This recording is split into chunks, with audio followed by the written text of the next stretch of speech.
the world continues to watch the grinding conflict in Eastern Europe with growing alarm. Opening his address at a key military gathering, former US President Donald Trump spoke in stark terms about the scale of the suffering. Trump began with a somber reflection.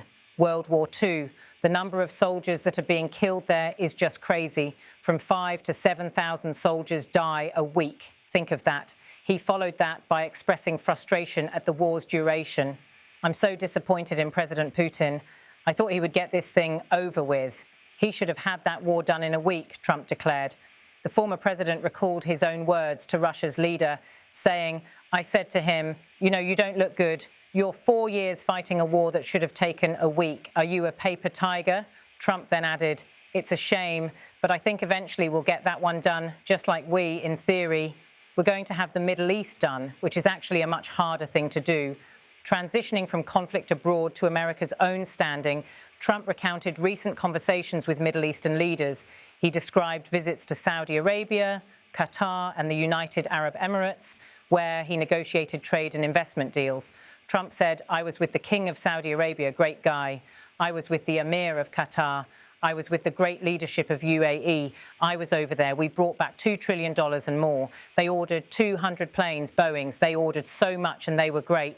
According to Trump, their view of America had dramatically changed. They all said essentially the same thing. They said, 1 year ago, you were a dead country and now you're the hottest country anywhere in the world. We're the hottest country in the world right now, the absolute hottest country in the world. There's nobody even close. He even recounted that Russian President Putin had echoed the sentiment during a meeting in Alaska. "We met in Alaska. We had a good meeting." Then he went back and started sending drones into Kiev. I said, "I thought we had a good meeting," Trump said, pointing to the unpredictability of global diplomacy. Turning his attention to the American military, Trump highlighted what he described as a dramatic revival in recruitment. He said, "You must have felt like hell when you have a wife or a husband at home and you used to read the numbers that we can't get people to join the Army, Navy, Air Force, Marines, Coast Guard." He contrasted that with the present. Now you have a job that is brimming over with people wanting it. They want it. And you're able to get a much higher quality because now you have your choice. Trump recalled newspaper headlines from just a few years ago. "They always give us unfair stories, but they played it so big. Nobody wants to join the Army, the Marines, the Air Force. They don't want to join the Coast Guard at all." That, he stressed, has changed. Now you have a job that everybody wants. What a difference when I speak to you, and I can say that as opposed to a couple of years ago when they were desperate to get people and they couldn't get them. What a difference a presidential election can make. Shifting to diplomacy in the Middle East, Trump revealed details of a new initiative he recently unveiled in Washington. Yesterday at the White House, we put forward a plan for peace in Gaza. We announced it and we're going to create something that was my idea. It's going to be called the Board of Peace, and it's going to reign over that territory, he explained. He continued, "They asked if I'd be the chairman of the Board of Peace. I wasn't counting on that. I had the idea for the Board of Peace, but I said yes. And I guess because of that, every leader, everybody wants to be on the Board of Peace." Trump described the mission in simple terms. We're going to watch over that very volatile part of the world and keep it non-volatile. We don't want you fighting wars, but if you have to, you're the most lethal fighting force in the world. Another major theme of the address was the burden sharing among America's allies in NATO. Trump asserted all NATO members have committed to the increase that I talked about. Think of that. That was unthinkable. It used to be 1%, then we got it up to 2% in my last term. And now I got it to 5%. He joked about his influence in Europe, saying, "In fact, they call me the president of NATO." I said, "I don't think so, but they're great people and they're spending a lot of money they should have been spending in the past." For Trump, this renewed investment in defense made the alliance stronger and more capable, while also benefiting US industries. It will make war far less likely if you're a strong president like we are. "We are such a strong presence now," he said, contrasting his own rhetoric with that of his successor. "You never heard Biden say we have the strongest military." He doesn't say that. I say it. "We have the strongest military anywhere in the world." The former president also addressed the state of America's defense production, promising reforms to speed up manufacturing and delivery of advanced systems. "We have tremendous numbers of countries that want to buy our equipment.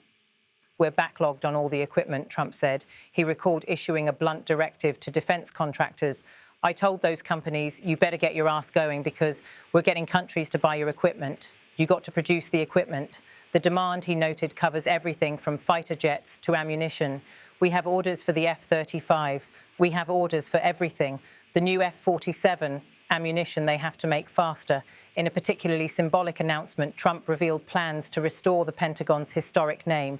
In the coming months, we'll be making even more historic announcements to fully embrace the identity of the Department of War. I love the name. I think it stops wars, he said. He stressed that projecting decisive strength would deter America's enemies. If we are as ruthless and relentless as our enemies, the United States Armed Forces will be totally unmatched in the future. Throughout the speech, Trump's tone shifted between grave concern over global conflicts and confident optimism about America's resurgence.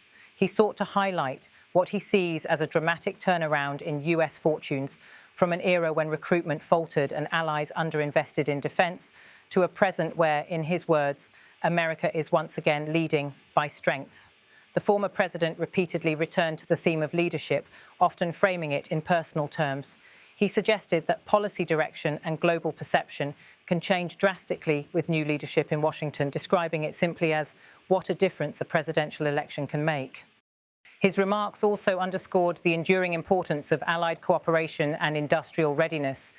By pushing NATO members to spend more and by urging faster production of US defense hardware, Trump claimed the United States was not only strengthening its own security, but also reducing the likelihood of future wars. The vision he laid out tied military strength to peace efforts abroad, particularly in Gaza, and to America's renewed influence among allies and partners. The address ended on a note of resolve, reminding his audience that while peace is the goal, strength is the foundation. By his telling, the United States has shifted from what he said foreign leaders once called a dead country to what he proudly declared the hottest country in the world. For Trump, that transformation is proof that confidence, deterrence, and a relentless pursuit of peace through strength can still define America's role on the world stage.